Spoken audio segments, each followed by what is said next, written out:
All right, so I think we'll just get started and just kind of wait for people to trickle in. Everybody's being so nice and quiet, keeping their mute on, so it'll be really easy to just get the conversation going and have people join us later if they can make it.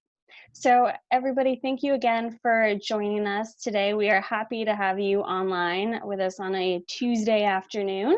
I am your host, Alex Olivares. I am the Audience Research and Evaluation Specialist at the Mint Museum. So what that means is I manage the museum's visitor research agenda. So I keep staff informed on current trends related to visitor studies, museums. I've designed and conducted program evaluations, kind of looking to the museum to grow and to better itself, as well as managing our college program, which is why we're here today.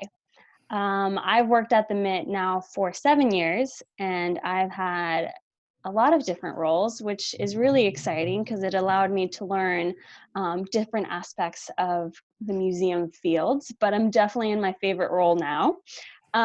So I have a master's in public administration. So I focused on evaluation studies and art admin. And I did this last year. I finished last year at the University of North Carolina at Charlotte. And I also have a bachelor's in anthropology. So I just wanted to announce to the group that this conversation is being recorded and that I've opened up, or the chat box is open for you guys to post questions to our panelists. I will ask those questions kind of after we introduce everybody and after everybody introduces themselves. Our panelists introduce themselves.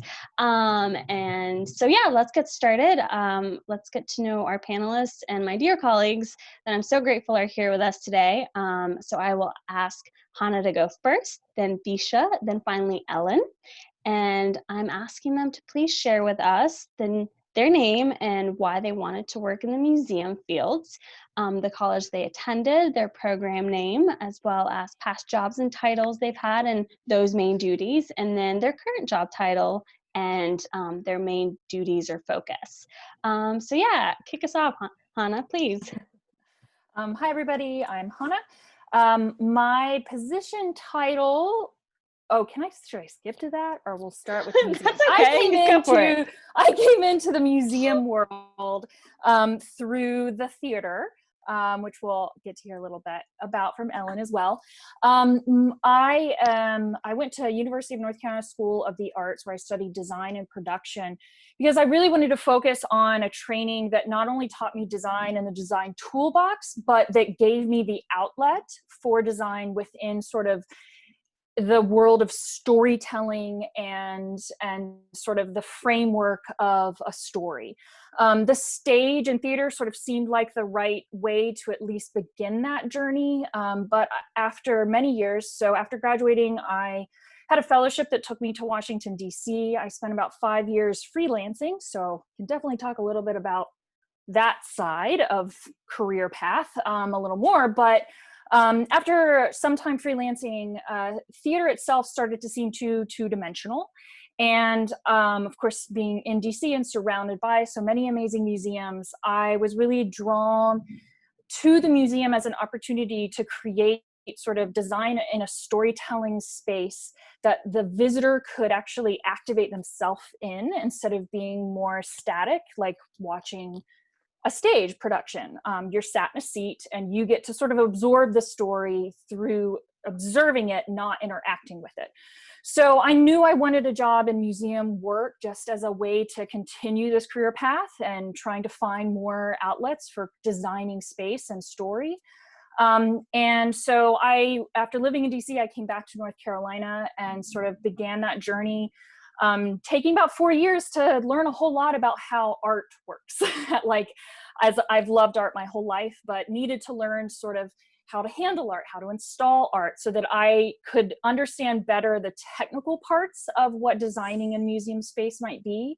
And that sort of helped me sort of merge the design skill set that I had acquired through school and then through years of working into sort of a new skill set within the museum and art, fine art, visual art environment. And so I've been at the Mint Museum now for 4 years, and I'm the exhibition designer is sort of my title.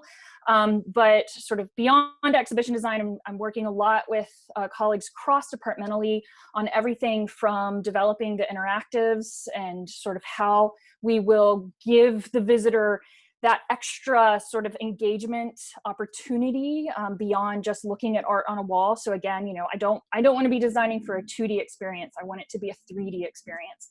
So working a lot with learning engagement on interactives, as well as working sort of throughout the rest of the museum to figure out how to better the visitor experience, so that we're always thinking about how we can create for our audience. And part of that job also means that I'm doing a lot of managing all of the sort of interior signage, wayfinding, figuring out how to make it as easy as possible for the visitor to enjoy their visit and not get kind of, everybody has probably experienced museum fatigue at some point. So how can I, if it means telling a curator to cut 200 more words off of a text panel, help make the visitor experience as sort of engaging as possible? And so my job is sort of lots of layers of design within the museum, both gallery and beyond.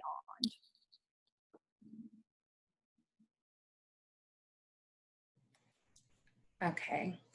Hi, everyone. I am Thisha Woodley, and I got into my career at the museum through volunteering. So I started my career in insurance. I was a medical claims adjuster. And while I was there, I enjoyed it, and I learned a lot about customer service, but I really didn't feel like I was fully utilizing my gifts. And so I got tired of it. And I decided to, I call it my first retirement. I left the company in search of what was next. So during that what was next time, my family has an insurance company. So I was still selling life insurance, and then I just started volunteering. And so I volunteered at the Gantt Museum, which is across the street from us. And so it was such a nice experience. Like, I've always loved museums. Like, every time we traveled throughout childhood, like, my father would always take us to different museums wherever we went. So I've always enjoyed the cultural aspect of museums, but I never thought that I could have a career at a museum. So I volunteered for maybe 3 or 4 months at the Gann and just really enjoyed it. Like, I was volunteering in the special event side. And I was talking to one of the staff members and asked, how did you find out about your job? And they told me to look at the Arts and Science Council website. And on that website, the Mint was hiring for a guest services associate. So I was like, okay, I'll try and see. And so I interviewed, and I got a part-time job at guest services. And so it's been up from there. So it's been a great experience. Even with my insurance job, I interned first. So I worked my way up. And I feel like that's what I've done at the Mint. So I went from guest services associate to guest services manager. And now I'm the associate director of visitor experience and membership. So my job entails everything experience, like anything to make the visitor experience better and the members experience better. We are on the fundraising team, so I'm supposed to make money, but I always say people over profit. So if you treat the people better, you treat the people loyally, you treat the people well, then the profit will come. And so that's what we try to do at the museum. Also, I manage the visitor experience side. So we have our guest services team, and they are the friendly people that greet you at the front desk at both museums. They tell you where to go. They give you more information about exhibitions and what we have going on. And then the membership side is the side where those visitors become members because they want to be stakeholders of our organization, and they want to give a little bit more and be more involved and learn more about what we do. So cultivating that relationship and making sure they get that inside behind the scenes look. I feel like I'm missing a question. I went to school for business. I majored in marketing. I went to Winston-Salem State University, which is a historically Black college in Winston-Salem, North Carolina. And so I originally thought I was going to be a business owner or a marketing teacher. And so I get to do a little bit of all that. I get to handle business and get to teach and learn. So it's a great fit.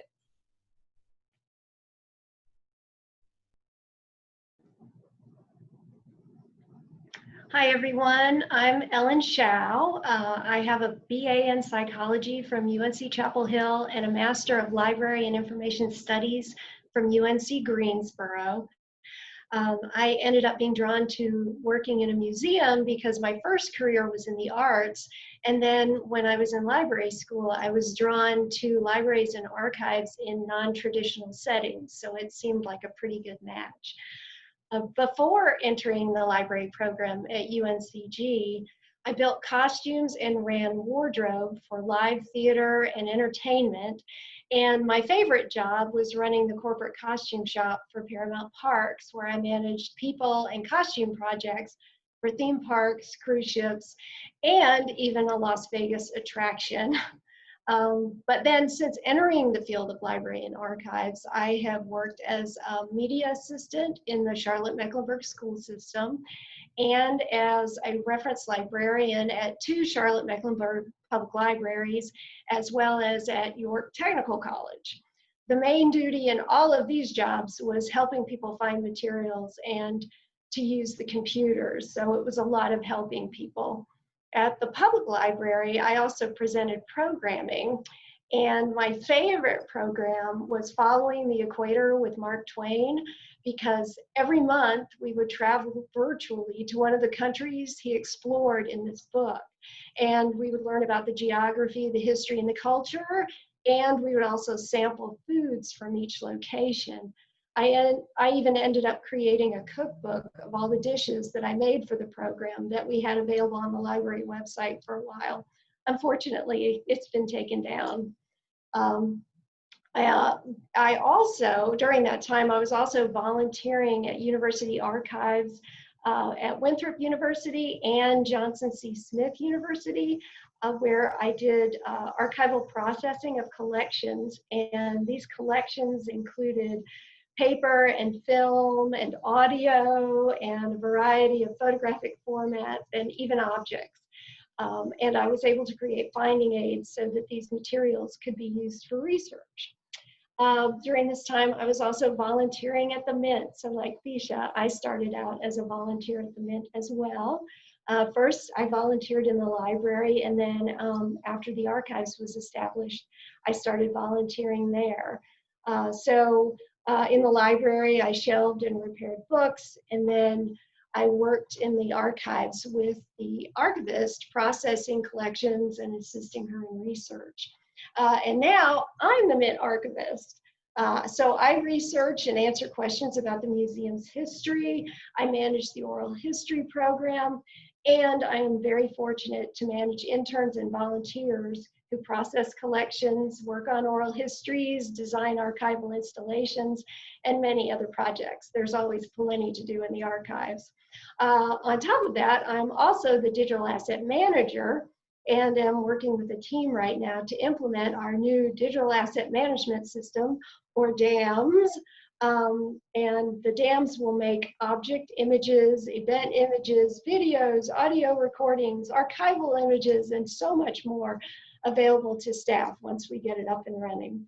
I'm also the records manager, so I work with the museum departments on records retention and disposal. So I wear a lot of hats.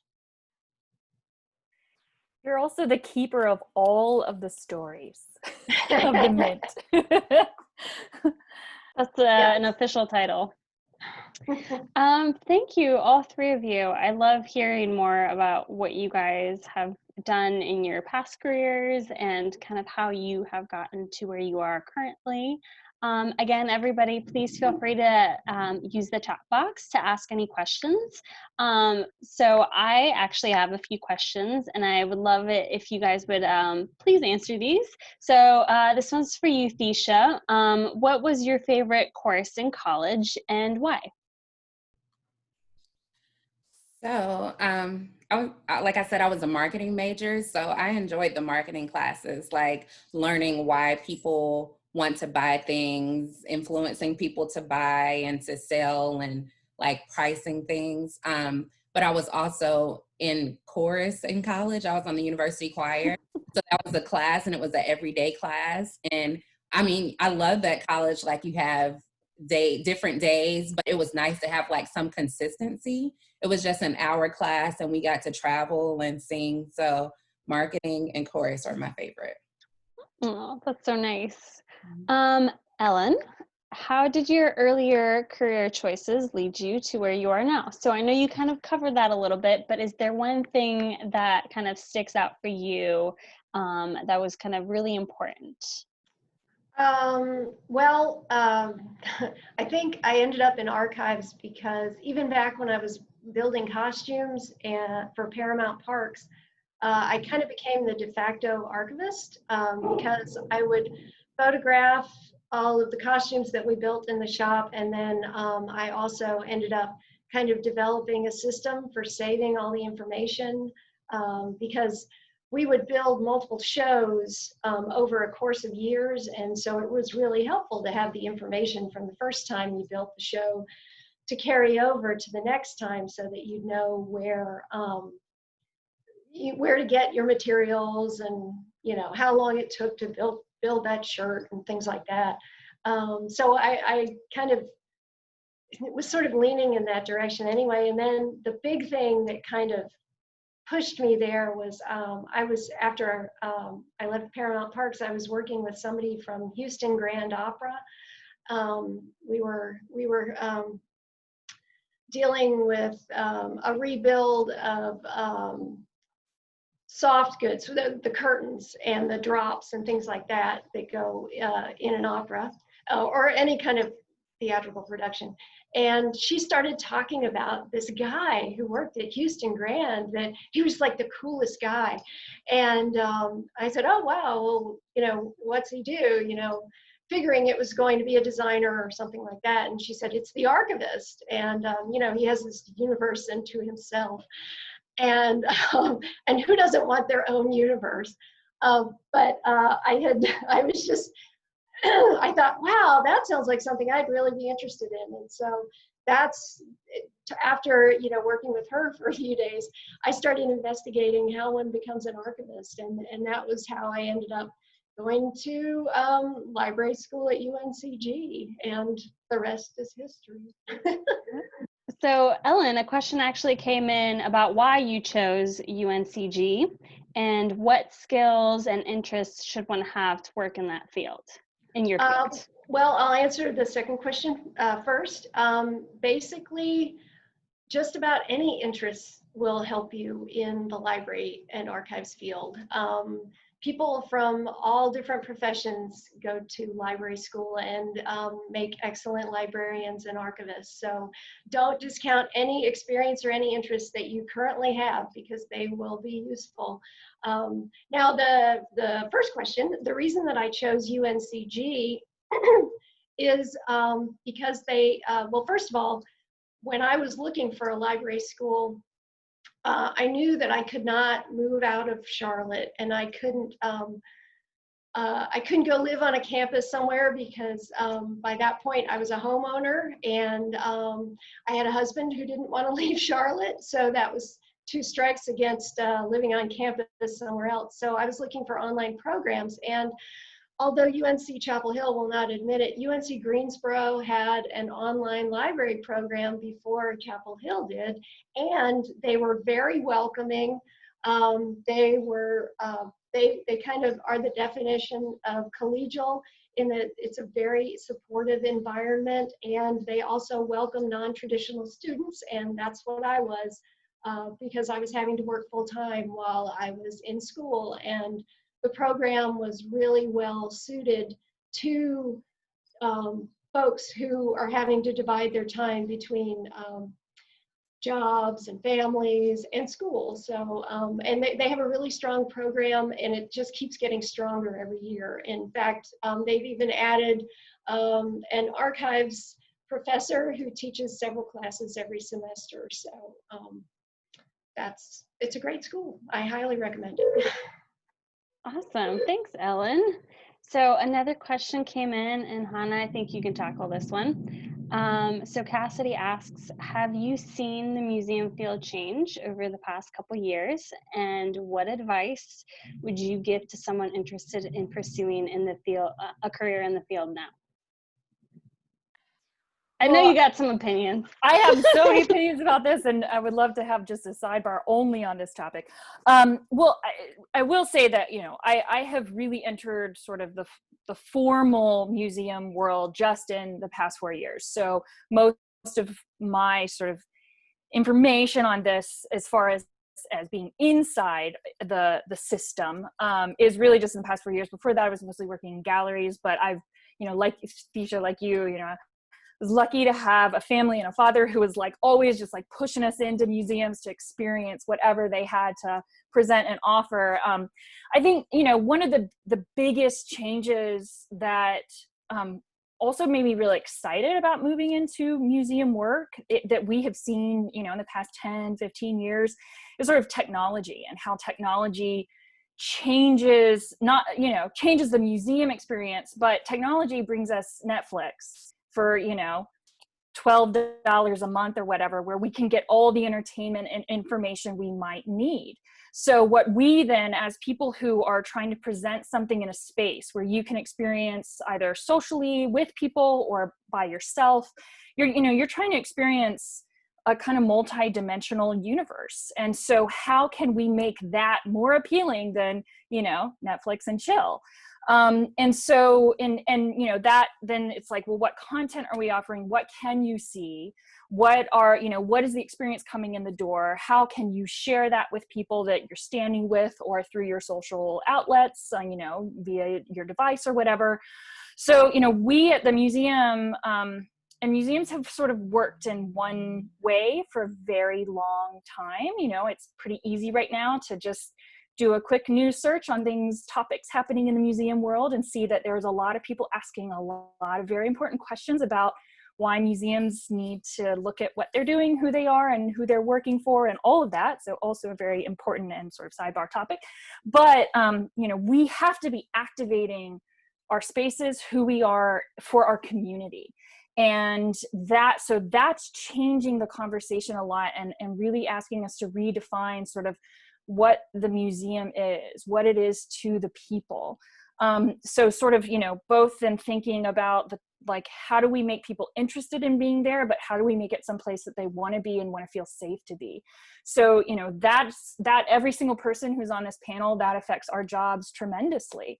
And the work that we're doing at the museum. So, you know, I do think that, especially just in the past few months with COVID, when we are now faced with like, do I really want to be in this place and do these things? You know, what does it mean to see a person in real life versus on a screen? What does it mean to see a work of art in real life versus on a screen? You know, that's going to continue to change that conversation of what the importance are at museums, and how we design and create that space for a multi-dimensional, or at least three-dimensional physical experience. So a lot of work to do. Can I add to Would that? you like, oh yes, please add to that, Disha. No, I definitely agree with Hannah. And I think that all of the museums, like with COVID, have been charged to say, how can I reimagine this place? How can I still inspire? How can I still engage audiences if we're not in the building? So, I mean, as a museum, we are an educational institution, so we should always be forward thinking. So I hope that I hope that we can push the envelope. I hope that we can continue to reach more with these changes. And do either of you want to tackle the second part of her question? If you had any advice for someone interested in joining or pursuing a career in the field now, so like in this moment. Yeah. This is a different season for everybody. No one has experienced a pandemic, and some companies are moving faster and are ready, and they have virtual opportunities, and some don't. I think for any job, I think that volunteering and interning are a great first step to get into a career, because you get to learn, you get to try different roles and different opportunities. So that's what I would do first if I was a student or just someone trying to switch careers into art, just looking for those virtual opportunities, reaching out to staff and say, I'm interested in going into the museum and working. Is there anything that I can assist you with, or any advice that you can give me to help me to move to the next level? Tisha, kind of staying in that vein, there's another question that was asked, and I know that you hire quite a bit of folk for your guest service team. The question says, how much experience do you like to see in an entry-level position or higher? So we do get students right out of school, or sometimes people that haven't gone to school yet. For like customer service positions, I would love to see some customer service experience. So even if you haven't had a full-time job, have you had a part-time job? Have you volunteered somewhere where you were able to service the customer? So of course the degree shows like you have the aptitude, but the volunteering and the interning shows that you have the skill set. So that's what I'm looking for.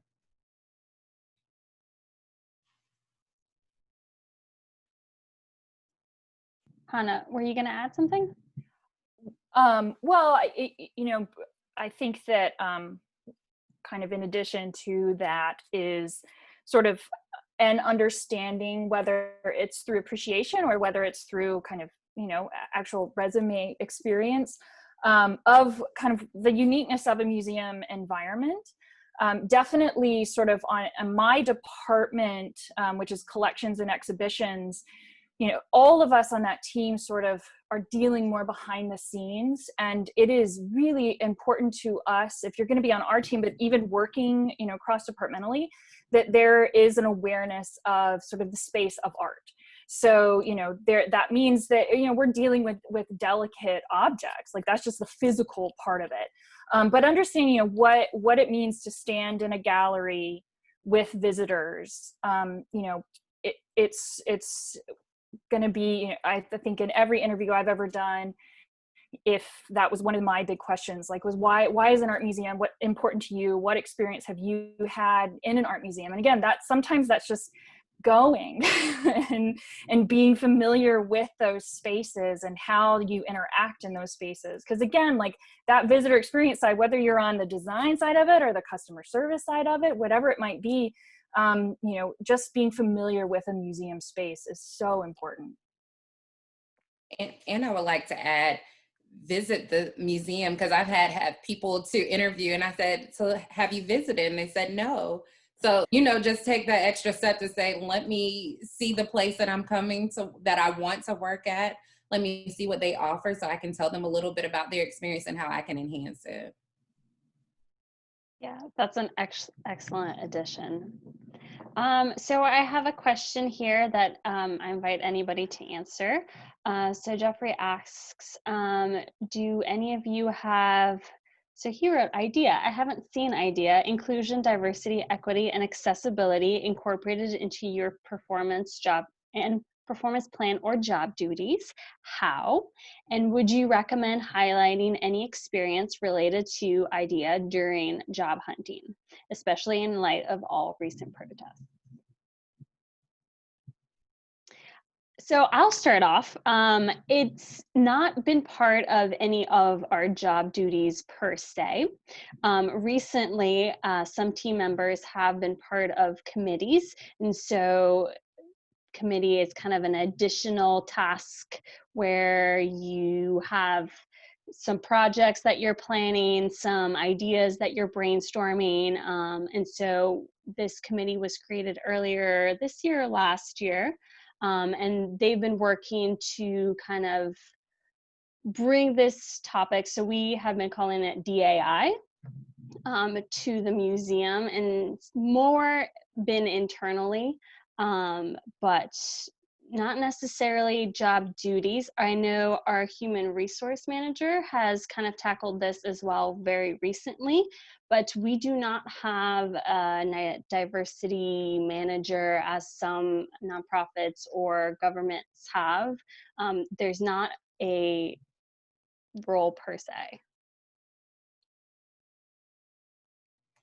And I can say that, with hiring, I intentionally think about the diversity of my team, making sure that the front desk looks like the community, that people can come in and see someone that looks like them.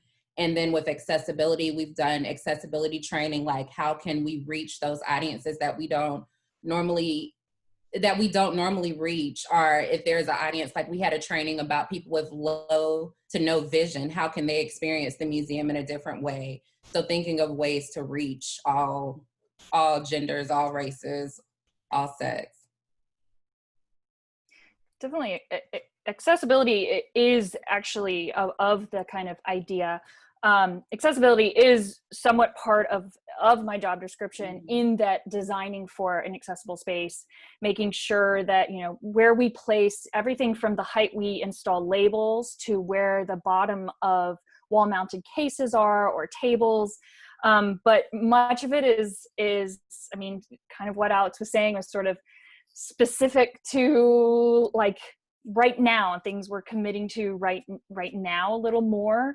And, you know, there is a huge call in kind of the you know, museum association, like, to really be focusing on accessibility, and then you know, all of these other parts of IDEA, diversity, inclusion, you know, equality, and doing that through sort of this, you know, the road to that is sort of through empathy, which I think we all definitely need a lot more of right now, and, you know, certainly in the museum world.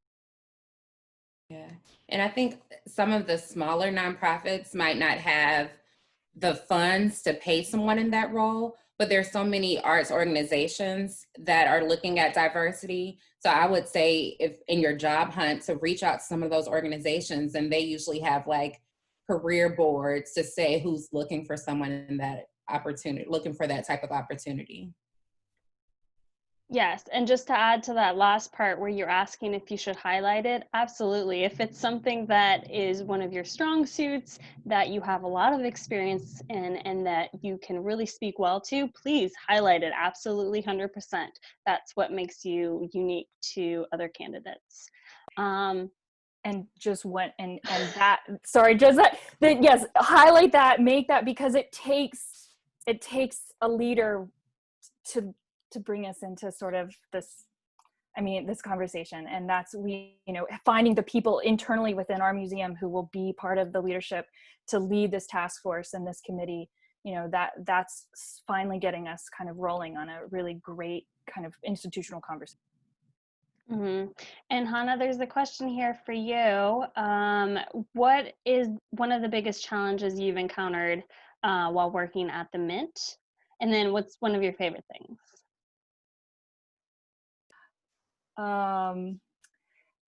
Well, I mean, biggest challenges, I guess, it's hard. So there's lots, of course, but those are all just opportunities, right? You know, part of adjusting to working in museum was sort of adjusting to that preciousness of everything. And that is both the preciousness of the object, but sort of the preciousness of the convention of museum, you know, going a little bit back to, you know, like how museums are changing, and how, like, there's a lot, like, there's all these boxes, some of them literally around works of art, and some of them around job titles, and it's supposed to be this to this, like this. I don't really like to fit into boxes very well. And so adjusting to kind of designing, and, you know, my job is to sort of take each of these works of art as though they are characters written into a script, and place them around a stage for people to understand the story. And sometimes I want to put them next to something or with someone, you know, that they can't be next to. Maybe they don't say the same thing or tell the same story, or maybe, but to me, like, I'm building this world in my head. So that's definitely been a big adjustment. Or the, like, well, this person's supposed to do this thing, and it's like, well, to serve the audience and the story better, maybe this person should do this other thing. So there's been some challenges there, for sure. But that is also, you know, that's part of what being a designer, and what, you know, what I love about being a designer sort of makes me do every day, is switch those routines up and ask the hard questions. You know, anybody who maybe is here today, who's gone through any sort of design training, you know, one of the biggest things is to always ask why. as you're working through that design process and sort of problem solving creatively. Ask why all the time. That's one of the biggest sort of pieces of advice I could give anybody. Always ask why. And so, you know, a lot of those challenges have made me stand up and ask why. Sometimes it's to a person or a group of people that don't want to hear that question. But it's been really exciting to sort of see where that the times where, no, this has to stay precious meets my asking why, and where that can kind of create really interesting and exciting design opportunities within the museum, within the space. But you know, I do, every day is different. Even now, even working remotely at home, every day is different for me. And that's definitely one of my favorite things, especially coming from freelance and coming from theater, where I would be working sometimes at 16 different projects at a time. And then I came into an office space where I went the same place every single day working at the museum. And but every day was different, even though the family, the community of employee faces stayed the same, but the role of the day and the routine of the day is always changing. Awesome, thanks. Ellen, I wonder if you would take this question. What is something you wish you knew before you started your role at the Mint? And then what advice would you give a college student interested in archiving? Let's see. Let me think about that first one. But the second one, the second question was, what was that specifically? What advice would you give a college student interested in archiving? Okay. Well, definitely, if you're an undergrad and you're thinking about going to grad school, just check out different library programs, see which ones offer. I have to say that when I was at Greensboro, we didn't exactly have an archives path at the time. So it's a lot easier if there's already an archives course of study. So I'd look at that. But also, one thing that's really great about volunteering and internships is that you can check out the situation and discover if you really like it or not.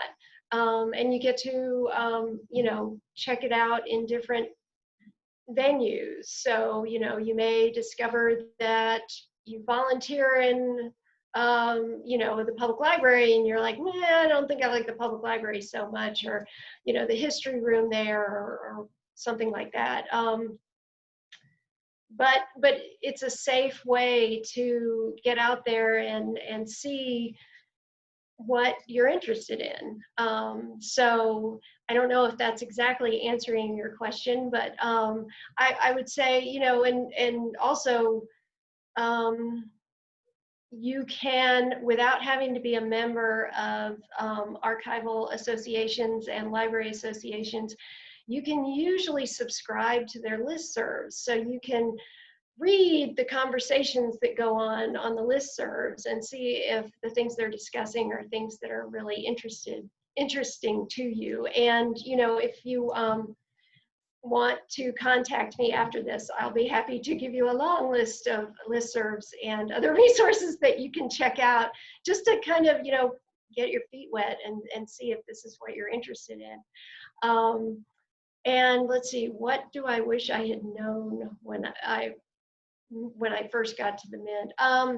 Well, I am kind of ashamed to admit this, but because my study was more in libraries and archives, I'm not an art historian, so I don't always, I feel sometimes a little bit like a duck out of water, a fish out of water, a duck out of water, a fish out of water, because I'm not necessarily as familiar with all of the work that we have in the collection, or a lot of the artists. So sometimes I feel a little odd. So I would say that I wish I had known more about art coming in, and that I still knew more, and I know more now than I did when I came in, but I'm always needing to learn more.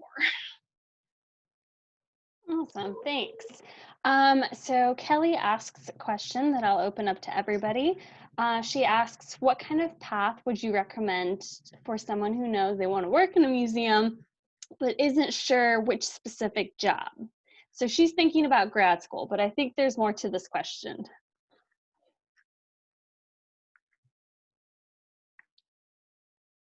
So if no one will take it, I'll take it.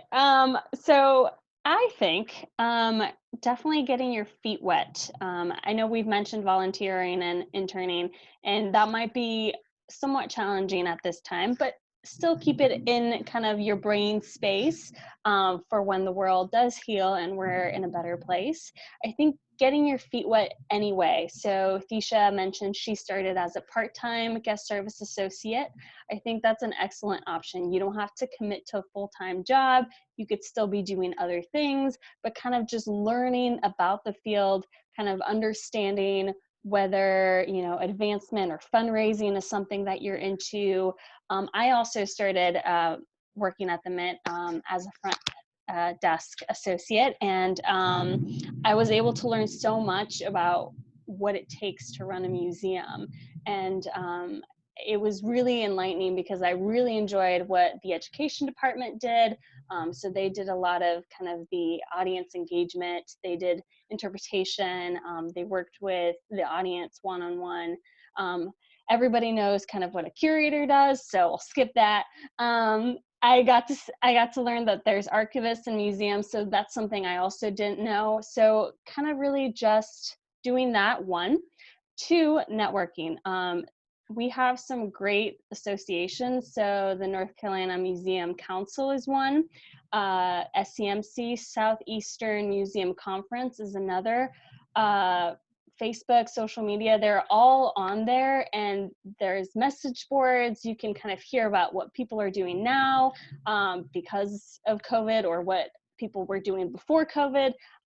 Really just kind of landing in those digital spaces is a great way to kind of learn a little bit more about the museum field. I know I worked the front desk 2-3 years before landing on public administration and arts admin, and I know that question came up. And I loved arts admin because it is a very kind of strategic approach to managing museums. And that is kind of where my headspace is. I love thinking about the big picture and looking forward. So yeah, hope that answered that question. Can I add one more thing? Yes. And if you are looking at grad schools, find one that has a museum or a gallery. Do your research so that you're looking at, because if you're there, if you're like, it's easy to get on, you know, on staff as a gallery attendant, or to find opportunities within, you know, the museum space where you don't necessarily have to commit to a single track. But there are so many, I mean, just even in North Carolina specifically, so many amazing universities and colleges that have incredible collections, incredible galleries, museums. So that is, you know, when you're looking at what the programs are that offer, also look and make sure that, you know, like investigate what their gallery museum sort of situation on campus is.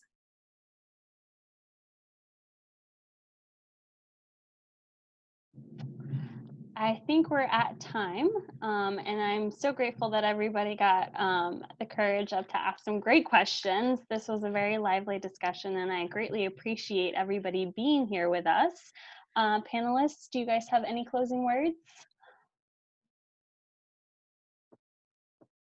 No? Okay, great. Ask why. No, thank y'all so much for joining us and asking these great questions. I wish I had this opportunity prior to my career, and I wish everyone success. And if y'all have any questions, feel free to reach out to us. Yeah, our contact information is on the website, and you know, that's definitely another thing. You know, reach when you look at museums. You know, some of them bury their staff pages a bit deep in their you know, on their websites, but reach out to people and just email, and you know, they may not respond, and so, you know, well, but if they do, you've got your foot in a door, you've introduced yourself to a new person and started a new conversation. Yeah. Awesome. And I'm always happy to receive emails with people asking about what I do and about the museum. So yes, by all means, reach out to us. Oh, thank you everybody again for your time and interest today. And I hope everybody has a good afternoon. Thank you. Thank you. Bye. Stay safe, everybody.